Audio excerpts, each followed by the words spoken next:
Hola, hoy vamos a ver dentro de la trigonometría la semejanza, el primer teorema de Tales, tipos de triángulos y parámetros básicos de un triángulo. Bien, empecemos por la semejanza. ¿Qué se entiende por semejanza? Pues si nosotros tenemos un triángulo cualquiera, que por cierto vamos a ver cómo se nombran, se nombra con letras mayúsculas los ángulos y con letras minúsculas, las mismas letras pero en minúsculas, los lados opuestos. Así, así y así. Bien, pues se considera que un triángulo es semejante a otro. Por ejemplo, estos dos triángulos serían semejantes. Voy a nombrarlo.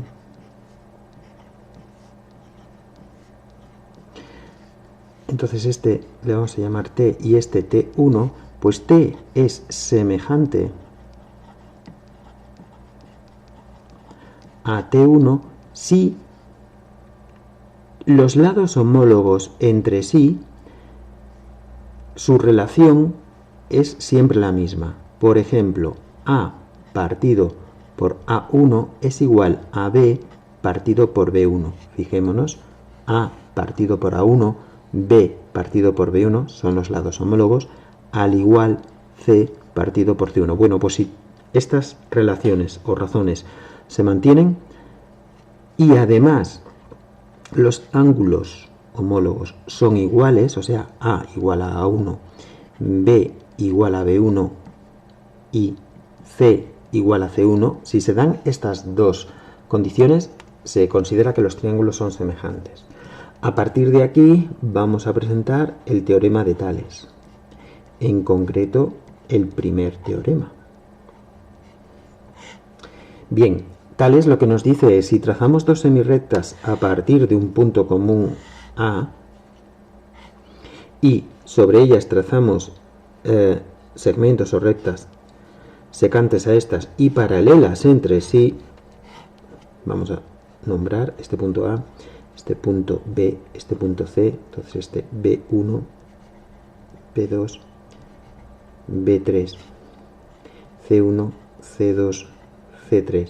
Bien, pues si yo cojo segmentos homólogos entre sí, la relación que se forma entre ellos, o que forman, se mantiene. Por ejemplo, cojamos este segmento B2, B3.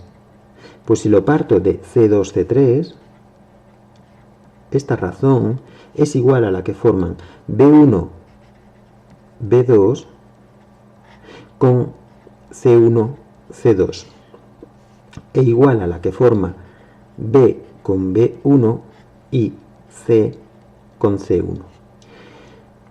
Bien, otra de las relaciones o de las que se mantienen, de las razones que se mantienen, es si yo cojo este segmento B3, C3, veamos, ya es uno que une las dos semirrectas entre sí, y lo parto por AC3. Fijaros que es diferente al anterior. La anterior era este con este, este con este, este con este, y este con este podría ir también. Vale, pero ahora he cogido este con este.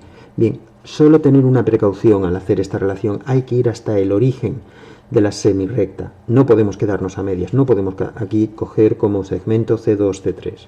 Bien, pues esta es igual a B2, C2, partido de A, C2, e igual a B1, C1, partido de A, C1. Lo que os he querido destacar, nunca podéis hacer B3, C3, partido, por ejemplo, de C2, C3, porque no va a ser igual a B2, C2, partido de C1, C2. No, esto no. Bien, veamos ahora los tipos de triángulos.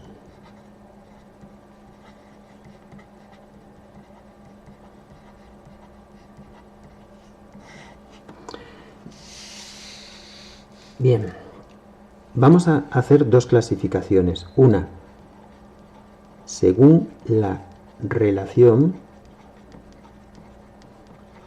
entre lados y ángulos. Entonces, el primero que nos encontramos es el triángulo equilátero. Bien, para definirlo, el equilátero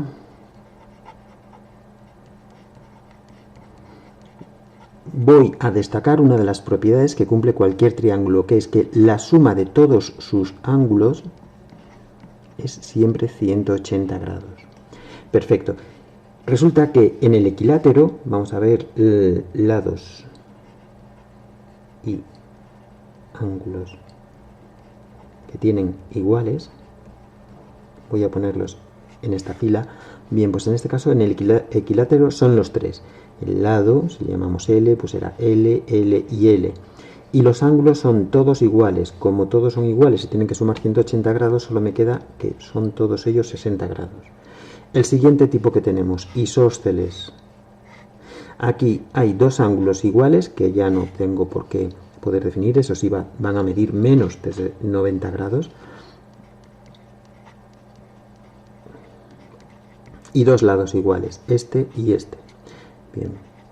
Y después voy a tener el escaleno. El escaleno en general no tiene ningún lado ni ángulo igual entre sí. Bien, ahora vamos a tener otro tipo de clasificación, que es según sus ángulos, o el tipo de sus ángulos. Para ello vamos a ver primero los tipos de ángulos que hay. Tenemos el 90 recto o 90 grados. Tenemos el ángulo agudo, que es menor de 90 grados. Y tenemos los ángulos obtusos, que son mayores de 90 grados. Bien, pues vamos a decir que tenemos triángulos rectángulos cuando al menos no, uno solo puede ser, perdón, uno de sus ángulos mide 90 grados. Y a esto le llamamos rectángulo. Voy a seguir un poquito. Bien. Después vamos a tener triángulos acutángulos.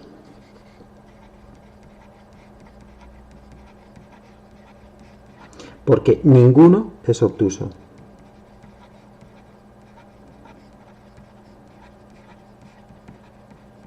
Ni, evidentemente, recto. Y después tenemos obtusángulo,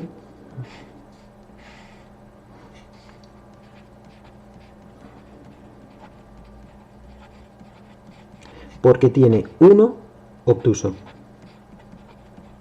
Bien, estas son las dos clasificaciones que nos vamos a encontrar. Y ahora ya solo nos quedan los parámetros de un triángulo que nos pueden pedir en los problemas, básicamente, y ejercicios.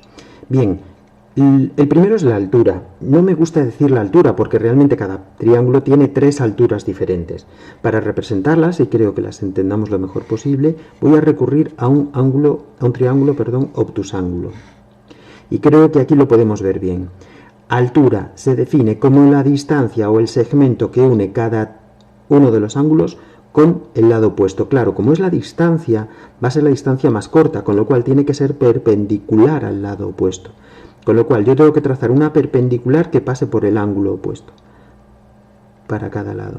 Esta, si yo voy a nombrar los ángulos de mi triángulo, esta sería, por ejemplo, HC. Si nos venimos a A, bueno, voy a hacer primero la altura de B. Fijaros, en este caso, como la distancia entre el lado y B, el lado opuesto, al ángulo B, cae fuera de lo que es el segmento AC, tengo que proyectar o tengo que prolongar AC. Bien, y ahora ya puedo trazar una perpendicular que pase por B. Bien, esta sería HB, la altura asociada a B. Y si ahora lo que quiero es la altura asociada a, me toca prolongar BC y una perpendicular que pase por A. Esta sería HA. Bien, recordemos entonces son las distancias que hay entre cada ángulo y el lado opuesto. Ojo, cuando es obtuso, obtusángulo, fijémonos que tenemos que prolongar dos de los lados para hacer la perpendicular exterior, o sea, la altura va a ser exterior al área del triángulo. Por cierto, área que vamos a ver ahora. Si yo tengo un triángulo cualquiera, para hallar su área es igual a la base que yo elija, pueden ser 3, cualquiera de los lados.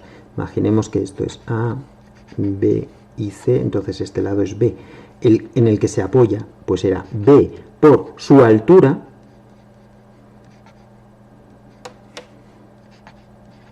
partido por 2. Ese es el área. Y nos queda ya solo un parámetro, que es el perímetro. Utilicemos cualquiera de nuestros triángulos y el perímetro es una magnitud lineal, que es la suma de todos sus lados, o sea, A más B más C.